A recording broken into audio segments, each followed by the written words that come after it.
25 de janeiro de 2025. Neste sábado da segunda semana do Tempo Comum, a Igreja celebra a festa da conversão de São Paulo apóstolo. Em nome do Pai, e do Filho, e do Espírito Santo. Amém. Meus queridos filhos e filhas, muito bom dia. Sábado, que alegria. Hoje a igreja celebra essa festa tão bonita da conversão de São Paulo, apóstolo, também em virtude da festa. Hoje é aniversário do nosso estado de São Paulo. Louvado seja Deus. E nós vamos acompanhar, para refletirmos sobre um pouquinho a vida de São Paulo, nesse aspecto da sua conversão, a leitura dos Atos dos Apóstolos, capítulo 22, versículos do 3 ao 16. Naqueles dias, Paulo disse ao povo: Eu sou judeu, nascido em Tarso, da Cilícia, mas fui criado aqui nesta cidade. Como discípulo de Gamaliel, fui instruído em todo o rigor da lei de nossos antepassados, tornando-me zeloso da causa de Deus, como acontece hoje convosco. Persegui até a morte os que seguiam esse caminho, prendendo homens e mulheres e jogando-os na prisão. Disso são minhas testemunhas o sumo sacerdote e todo o conselho dos anciãos. Eles deram-me cartas de recomendação para os irmãos de Damasco. Fui para lá, a fim de prender todos os que encontrasse e trazê-los para Jerusalém, a fim de serem castigados. Ora, aconteceu que na viagem, estando já perto de Damasco pelo meio-dia, de repente uma grande luz que vinha do céu brilhou ao redor de mim. Caí por terra e ouvi uma voz que me dizia: Saulo, Saulo, por que me persegues? Eu perguntei: Quem és tu, Senhor? Ele me respondeu: Eu sou Jesus o Nazareno, a quem tu estás perseguindo. Meus companheiros viram a luz, mas não ouviram a voz que me falava. Então eu perguntei: Que devo fazer, Senhor? O Senhor me respondeu: Levanta-te e vai para Damasco. Ali te explicarão tudo o que deves fazer. Como eu não podia enxergar por causa do brilho daquela luz, cheguei a Damasco, guiado pela mão dos meus companheiros. Um certo Ananias, homem piedoso e fiel à lei, com boa reputação, junto de todos os judeus que aí moravam, veio encontrar-me e disse: Saulo, meu irmão, recupera a vista. No mesmo instante recuperei a vista e pude vê-lo. Então ele me disse: O Deus de nossos antepassados escolheu-te para conheceres a sua vontade, veres o justo e ouvires a sua própria voz, porque tu serás a sua testemunha diante de todos os homens, daquilo que viste e ouviste. E agora o que estás esperando?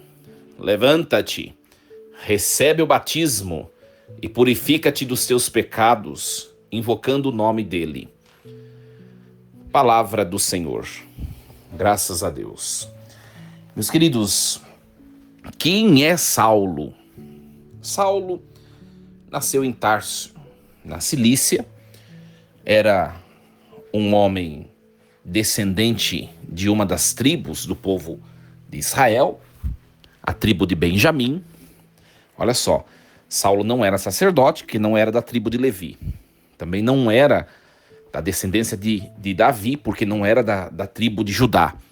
Era da tribo de Benjamim. Judeu com cidadania romana. Então, por conseguir cidadania romana, naquele tempo já tinha aquilo que hoje nós também, muitas pessoas correm atrás, né, de ter cidadania italiana, portuguesa, enfim. Paulo era cidadão romano, reconhecido. Por isso tinha prestígio na alta sociedade. né? Embora fosse judeu, seguisse a lei judaica, né? Origem de sua família, né? Da tribo de Benjamim, mas era cidadão romano. Paulo, um bom tempo, já jovem, ingressou na escola de um dos mestres mais renomados naquela época, que se chamava Gamaliel. Então era da escola de Gamaliel. Então um homem, além de ter o prestígio social, era um homem inteligentíssimo, conhecedor da lei, conhecedor de línguas, né? Estudante discípulo de um dos mestres mais renomados. Então era aquele homem que era, né, o bambambam, bam, bam, vamos dizer assim, né? E é exatamente este homem que se percebe tão grande diante das suas qualidades humanas, ele se coloca a perseguir a igreja nascente.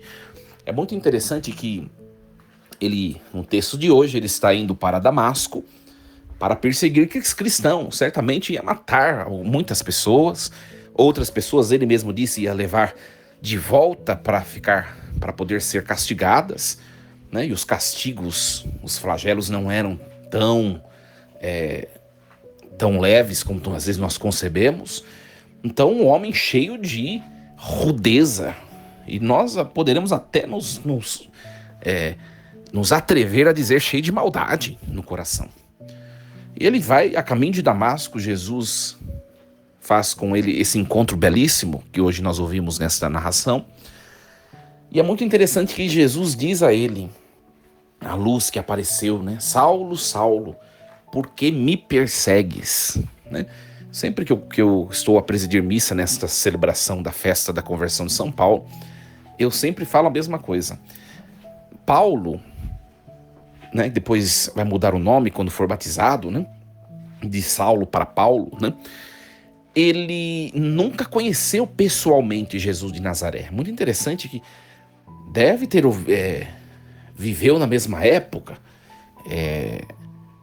não sabemos, né, mas não sabemos se ele teve contato com... Depois ele vai ter contato com os apóstolos, mas com aquelas pessoas que tiveram contato direto com Jesus, né? Ele não teve contato direto com Jesus de Nazaré, né? Quando Jesus, por 3 anos, caminhou anunciando publicamente, ele não teve contato. Mas aqui no texto Jesus diz, por que me persegues? É muito interessante que o próprio texto nos sugere que a igreja, ela é o próprio Cristo. Olha só. Porque Jesus diz, por que me persegues? Mas Paulo não está perseguindo Jesus, que ele não conheceu Jesus, ele está perseguindo os cristãos, que constituem a igreja. Então, a igreja é parte do corpo místico de Cristo, do corpo total. Olha só que bonito isso. De tal modo que quem persegue a igreja, como Paulo estava a fazer, persegue o próprio Cristo. Por que me persegues? Interessantíssimo isso, né? Um fundamento aqui de toda a eclesiologia, né, cristológica. Muito bonito isso, né? A igreja é parte de Deus. Olha só que lindo isso, né? Nós somos parte de Deus, né? Nós somos parte de Deus. É muito bonito isso. E ele tem esse encontro com Jesus de Nazaré, né? Um encontro sobrenatural, místico, espiritual, né? E esse encontro vai transformar toda a sua vida. Vai transformar a sua vida. Depois disso, é muito interessante que esse tal Ananias manda, a primeira coisa que ele deve fazer é ser batizado. Você quer ser discípulo de Jesus? Vai lá, corre, está perdendo tempo. Corre para ser batizado. Corre para ser batizado. E ele vai ser batizado e depois vai se tornar um dos príncipes dos apóstolos, né? Um dos príncipes da igreja, vai se tornar um apóstolo, o chamado apóstolo dos gentios, né? Enquanto os outros apóstolos pregaram no território da Palestina e também em volta, né? Paulo foi a lugares muito mais extensos e longínquos, de tal modo que se Sem a pessoa de Paulo, o cristianismo teria chegado, abrangido muito menos território do que ele abrangeu na descrição histórica. Então Paulo é uma personagem importantíssima na disseminação do evangelho e na construção de igrejas, né? Quantas igrejas ele criou? Nós sabemos os relatos bíblicos, né? As cartas, os relatos bíblicos, mas quantas mais? Nós não sabemos. Uma coisa é certa, ele foi para lugares onde ninguém foi, somente ele, com fé e coragem. E nós vemos na figura de Paulo, né, aquele que perseguia os cristãos com bravura, né, perseguia os cristãos com coragem, perseguiu os cristãos com rudeza. Nós vemos que quando ele se converte, agora tendo esse encontro com Jesus, ele usa a mesma coragem, a mesma rudeza, a mesma braveza para poder anunciar o evangelho e trazer mais pessoas para Cristo. É um outro ponto para nós refletirmos na nossa caminhada, na nossa vida. Sabe por quê? Minha gente, muitas vezes nós damos o nosso melhor para as coisas do mundo, para correr atrás dos nossos ideais, dos nossos objetivos. Olha só, quanto tempo a gente dispõe para correr atrás de dinheiro, de trabalho, de casa, de afazeres tão diversos. E às vezes, quando diz respeito às coisas de Deus, nós somos tão frouxos, nós deixamos tanto a desejar. Tem muita gente que na vida espiritual, a vida espiritual é só um pontinho lá na minha rotina semanal, mensal ou anual. É só um pontinho, é um atributo, é um detalhezinho. E Paulo, ele entende que Jesus ele o quer por inteiro, como ele dava a sua vida na prática do judaísmo. Jesus quer que ele dê ainda mais na prática do anúncio do evangelho. Então é para nós também uma exortação, nós que às vezes temos muitas reservas para as coisas de Deus, e muitas vezes somos muito intensos em coisas que são do mundo, para nós avaliarmos um pouco a nossa vida. Tem gente que não quer compromisso com a igreja. Eu não sei se você que está me escutando, se você é um desses. Se você já tem uma caminhada de fé sólida, você precisa se doar em alguma coisa na igreja. Contribuir com alguma coisa, com parte do seu tempo, com parte do seu dom, com aquilo que você pode oferecer. Você é convidado a ser também colaborador no anúncio do evangelho. Né? É claro que sem dinheiro a igreja não caminha, não tenhamos dúvida. O ser dizimista é algo essencial, para a subsistência da igreja. Só que a gente não pode se contentar somente em entregar o dízimo para a igreja e eu estou fazendo minha parte. Deus quer um pedaço também do seu dom. Deus quer um pedaço também do que você sabe fazer.